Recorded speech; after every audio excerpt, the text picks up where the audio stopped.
ఎప్పుడు ఒకే టిఫిన్ కాకుండా ఇలా వెరైటీగా గోధుమ పిండి ఎగ్గుతో ట్రై చేయండి. చాలా అంటే చాలా బావుంటుంది. అందరికీ నచ్చుతుంది. అంత టేస్టీగా అయితే ఉంటుంది. ఇంకెందుకు ఫ్రెండ్స్ ఆలస్యం? ఎలా చేయాలో ఏంటో అనేది వీడియోలోకైతే వెళ్ళిపోయి చూద్దామా మరి? ముందుగా ఒక మిక్సింగ్ బౌల్ అయితే తీసుకొని అందులోకి ఒక కప్పు గోధుమ పిండి అయితే వేసుకోవాలి. ఇంకా ఇందులోకి రుచికి తగినంత సాల్ట్, ఇంకా సాల్ట్ పిండి ఒకసారి మొత్తం ఇలా బాగా కలుపుకొని ఇందులోకి వాటర్ అయితే వేసుకోవాలి. ఈ వాటర్ కూడా వేసుకొని ఎక్కడ ఉండలు లేకుండా బాగా పిండిని అయితే కలుపుకోవాలి. కొంచెం కొంచెం వేసుకుంటూ మనకు పిండి అనేది జారుగానే ఉండాలి. చూడండి ఇలా మొత్తం అయితే బాగా కలుపుకున్నాను కదా. ఇప్పుడు దీన్ని మనకు పిండి ఎక్కడైనా ఉండలుంటే ఇలా స్ట్రైనర్ పెట్టుకొని అలాగే కింద ఒక బౌల్ అయితే పెట్టుకోవాలి. ఇంకా ఈ పిండిని అంతా ఇలా వేసుకోవాలి. ఇంకా ఇలా వేసుకున్న తర్వాత మనం చేతితో ఇలా అనేసుకుంటే ఇంకా మనకు పిండి అనేది ఎక్కడ ఉండలు లేకుండా స్మూత్గా వచ్చేస్తుంది. చూడండి ఇలా ఇంకా మనకు పిండి అయితే కాస్త చిక్కగా ఉంది కదా, కాస్త వాటర్ అయితే వేసుకుంటున్నాను. ఇంకా ఈ వాటర్ వేసుకొని ఇలా స్పూన్ తోటి కలుపుకుందాం. మనకు దోశ బ్యాటర్ ఎలా ఉంటుందో సేమ్ అలా వచ్చే వరకు అయితే పిండిని అయితే కలుపుకోవాలి. ఇంకా నాకు ఇక్కడ పిండి ఇంకా పర్ఫెక్ట్గా అయితే సరిపోయింది. చూడండి ఈ విధంగా అయితే ఉండాలి. ఇక్కడ వీడియోలో చూపిస్తున్నాను కదా. ఇంకా ఇప్పుడు దీన్ని పక్కన పెట్టేసుకుందాం. ఇంకా ఒక బౌల్ అయితే తీసుకొని ఇప్పుడు ఇందులోకి ఒక 3 ఎగ్స్ అయితే వేసుకోవాలి.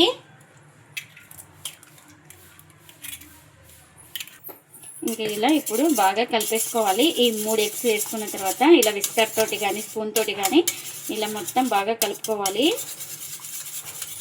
ఇలా కలుపుకున్న తర్వాత నేను ఇక్కడ చిన్నగా కట్ చేసుకున్న టమాటో, మిర్చి, ఆనియన్స్ అయితే మొత్తం వేసుకోవాలి ఇలా.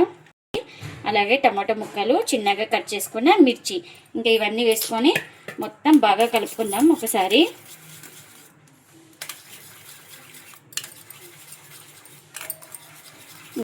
ఇంకా ఇప్పుడు ఇందులోకి ఒక 1/2 టీ స్పూన్ అంత చాట్ మసాలా అయితే వేసుకోవాలి.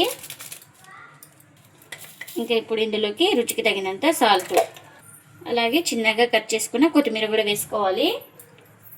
ఇంకా ఇవన్నీ వేసుకొని మొత్తం ఒకసారి బాగా కలిపేసుకుందాం.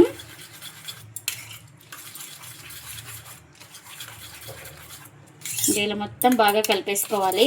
మనకు ఇది కూడా రెడీ అయిపోయింది. ఇంకా దీన్ని కూడా పక్కన పెట్టేసుకుందాం. ఇంకా స్టవ్ అయితే ఆన్ చేసుకొని పెన్నం అయితే పెట్టుకున్నానండి. ఇంకా ప్యాన్ కూడా హీట్ అయింది మనకు. ఇంకా ముందుగా అయితే బ్యాటర్ అయితే రెడీ చేసుకున్నాం కదా, ఆ బ్యాటర్ని అయితే బాగా కలుపుకొని ఒక గెరిటె పిండిని అయితే వేసుకోవాలి. చూడండి ఇలా వేసుకోవాలి. ఇలా వేసుకొని లైట్గా స్ప్రెడ్ చేసుకోవాలి. నేను ఇక్కడ చూపిస్తున్నాను కదా, ఇలా లైట్గా స్ప్రెడ్ చేసుకోవాలి. ఈ మాత్రం ఉంటే చాలు మనకు. ఇంకా మనకు పైన తడి ఆరిన తర్వాత ఇంకా ముందుగా అయితే ఎగ్గు మొత్తం అన్నీ కలుపుకున్నాం కదండి, ఇందులోకి ఇంకా ఇప్పుడు ఇలా వేసుకోవాలి. ఒక 2 స్పూన్ల దాకా వేసుకొని మొత్తం ఇలా స్ప్రెడ్ చేసుకోవాలి. తడి ఆరిన తర్వాతే వేసుకోవాలి. ఇంక ఇప్పుడు ఒక సైడ్ కాలిన తర్వాత ఇలా నిదానంగా మరో వైపుకి అయితే టర్న్ చేసుకోవాలి. ఇంకా ఇలా టర్న్ చేసుకున్న తర్వాత ఇప్పుడు ఇంకా ఇక్కడ కూడా ఒక స్పూన్ అంతా ఎగ్ అయితే వేసుకొని ఇలా స్ప్రెడ్ చేసుకోవాలి మొత్తం. ఇప్పుడు ఇలా ఎగ్ మొత్తం స్ప్రెడ్ చేసుకున్న తర్వాత ఇప్పుడు ఇలా పైన ఆయిల్ అయితే వేసుకోవాలి. ఇంకా మరోవైపు అయితే టర్న్ చేసుకుంటున్నాను. ఇలా నిదానంగా టర్న్ చేసుకోవాలి. మనం ఎగ్ అప్లై చేసి ఉంటాం కాబట్టి ఇంకా 2 వైపులా బాగా కాల్చుకోవాలి, అటు ఇటు. ఇంకా మనకు ఇదైతే 2 వైపులా బాగా కాల్చుకున్నాను. ఇదైతే రెడీ అయిపోయిందండి. ఇలా రెడీ అయిపోయిన దాన్ని నిదానంగా ఒక ప్లేట్లోకి అయితే తీసుకోవాలి. ఇంకా మరొకటి అయితే చూపిస్తున్నాను. ఇంకా ఒక గెరిట పిండి అయితే వేసుకొని ఇలా లైట్గా స్ప్రెడ్ చేసుకోవాలి. లైట్గానే స్ప్రెడ్ చేసుకోవాలి, ఎక్కువ స్ప్రెడ్ చేయకూడదు. ఇంకా చూడండి ఇలా తడి ఆరిన తర్వాత ఇంకా ఈ ఎగ్ బ్యాటర్ని అయితే వేసుకోవాలి. ఇలా ఒక 2 స్పూన్ల దాకా వేసుకొని మొత్తం ఇలా స్ప్రెడ్ చేసుకోవాలి.